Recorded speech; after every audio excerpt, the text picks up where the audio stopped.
আচলতে শোষণ কৰা হৈছে, চাহ শ্ৰমিকক আচলতে মাধমাৰ সোধা হৈছে। আৰু আমি ইয়াত দেখিবলৈ পাইছো গোলাঘাট জিলাৰ উদয়ন চাহ বাগিচা যি আছে, আমি বিনা কাৰণত আমি দেখিবলৈ পাইছো যে চাহ শ্ৰমিকৰ কাম ইয়াত বন্ধ কৰি দিয়া হৈছে। আৰু যিজন চাহ শ্ৰমিকৰ কাম বন্ধ কৰিছে তেখেত হৈছে অৰুণ কুমাৰ। বিনা কাৰণত তেখেতৰ কাম বন্ধ কৰি মেলি পেলাই আচলতে তেখেতৰ ওপৰত দাবী তেওঁলোকে দিছে।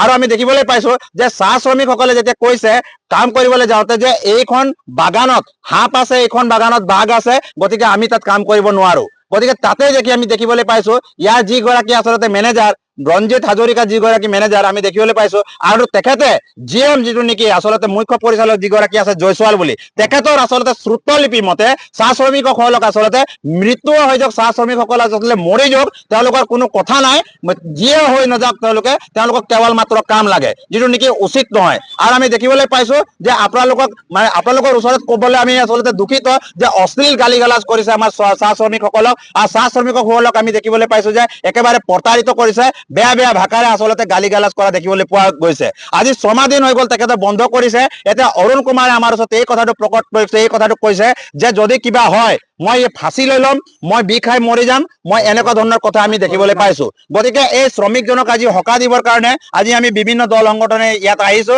আমি ট্ৰেড ইউনিয়নে ইয়াত আহিছো, আহি কৰি মেলি পেলাই আজি আমি প্ৰতিবাদ কৰিবলৈ কিন্তু আমি বাধ্যত পৰিছো। অহা 4 তাৰিখে আমি মৰঙী যিটো নেকি হেডকোৱাৰ্টাৰ আছে, মৰঙী চাহ বাগিচাত কিন্তু আমি বৃহৎ কাৰ্যসূচী ল'ম। আৰু এই বৃহৎ কাৰ্যসূচীত কিন্তু তেখেতৰ যিটো কাম বন্ধ কৰি থৈছে বা বিনা কাৰণত বৰখাস্ত কৰি থৈছে কামৰ পৰা, তেখেতক অতি শীঘ্ৰে তেখেতৰ কাম মোকলাই দিবৰ কাৰণে আমি দাবী জনাইছো।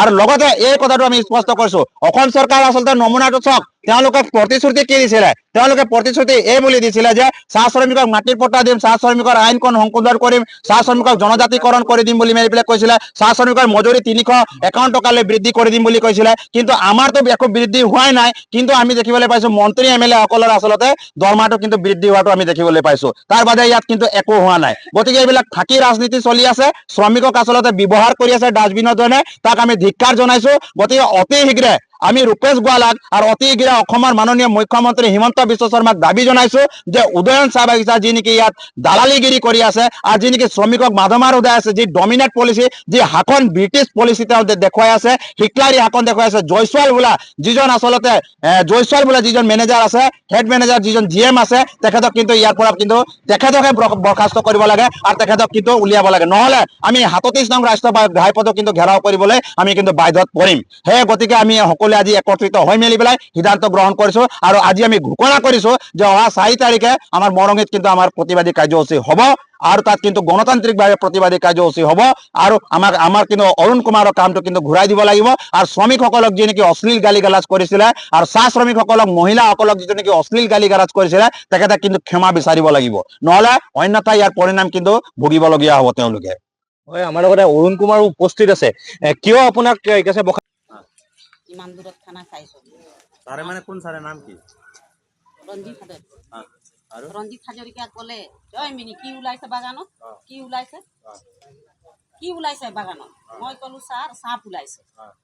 এই সাপ ওলা কথাটোতে আমাৰ ডাঙৰ কথা হৈ গ'ল যে সাপ ওলাব, বাঘ ওলাব, তোৰ জ্বলন পূৰণ কি হ'ল, তোৰ জ্বলন পূৰণ কি হ'ল বুলি এনেকে মোৰ ফালে দৌৰি গৈছে। তাৰপিছত কৈছে ইমান মহিলাকেইটা যা বোলে বাগান যা, পাত ছিঙিম, ইয়াক মই যি কৰিম কৰি ল'ম বুলি কৈছে ৰঞ্জিত হাজৰিকাই কৈছে। মই কৈছো ছাৰ আপোনাকতো মই বেয়া কথা কোৱা নাই, আপুনি সোধা কাৰণে মই ক'লো, মোৰনো কি দুখী সেইটো, আপুনি সুধিলে মই ক'লো সাপ ওলাইছে। তাৰপিছত কৈছে বোলে যা বোলে মহিলাকেইটা যা বোলে বাগানত যা, মই ইয়াক যি কৰিম কৰি ল'ম বুলি কৈছে। তাৰপিছত মানুহকেইটা যেতিয়া মোৰ ওচৰত গুচি আহিলে কি কৰিব বুলি, তেতিয়া মেনেজাৰে গাড়ী ষ্টাৰ্ট কৰি গুচি গ'ল।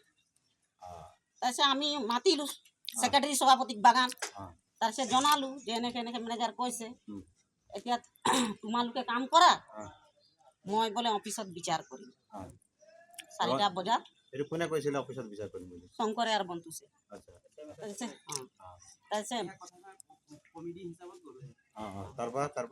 তাৰপিছত 4টা ওজন কৰিলো, ওজন কৰি চবেই আমি দলে বলে অফিচত আহিলো।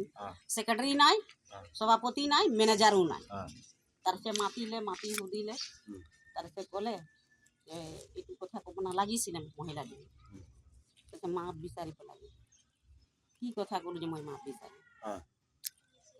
ৰাইজে ক'লে যে মাপ কি দিম, মেনেজাৰক পঠিয়াই দিব লাগে আজি সেই মহিলাজনক ক'লে কালি আৰু এটা মহিলাক কাকবা ক'ব বুলি ক'লে আচ্ছা তাৰপিছত গুচি গ'লো চবে 5 বাজি গ'ল ইয়াত চবে ঘৰে ঘৰে গুচি গ'লো তাৰপাছত তাৰপিছে ৰঞ্জিত হাজৰিকা পুলিচ প্ৰশাসন আনিলে ইয়াত বোলে মোক চব ঘেৰাও কৰি থৈছে বুলি ক'লে তাৰপিছত মানুহ চাইছে পুলিচে আহি নাই মানুহ থাকিলেহে মানুহ পাব মানুহেই নাই তাৰপিছত পুলিচে গুচি গ'ল ৰাতিপুৱা নীলাকৰ তচাই আহিলে আৰু চবক মাতিলে মাতি পেলাই সোধ-পোছ কৰিলে আৰু আমি বাগান কাম কৰিবলৈ গ'লো কি সিদ্ধান্ত ল'লে কি নাই তাৰপিছত চৰ্দাৰ 5 দিন না 6 দিন কৰলো কাম 5 দিনৰ পিছত চৰ্দাৰক নোটিছ কৰিলে চৰ্দাৰ নাই তাত মানে চৰ্দাৰ মানে হেৰি অৰুণ নায়ক অৰুণ কুমাৰ যেতিয়া মেনেজাৰ আমাক গালি বাখানি কৰিলে তেতিয়া চৰ্দাৰ নাই তাত তাৰপিছত চৰ্দাৰৰ নোটিছ এটা তেখেতক কামৰ পৰা বৰখাস্ত কৰিছে হয় না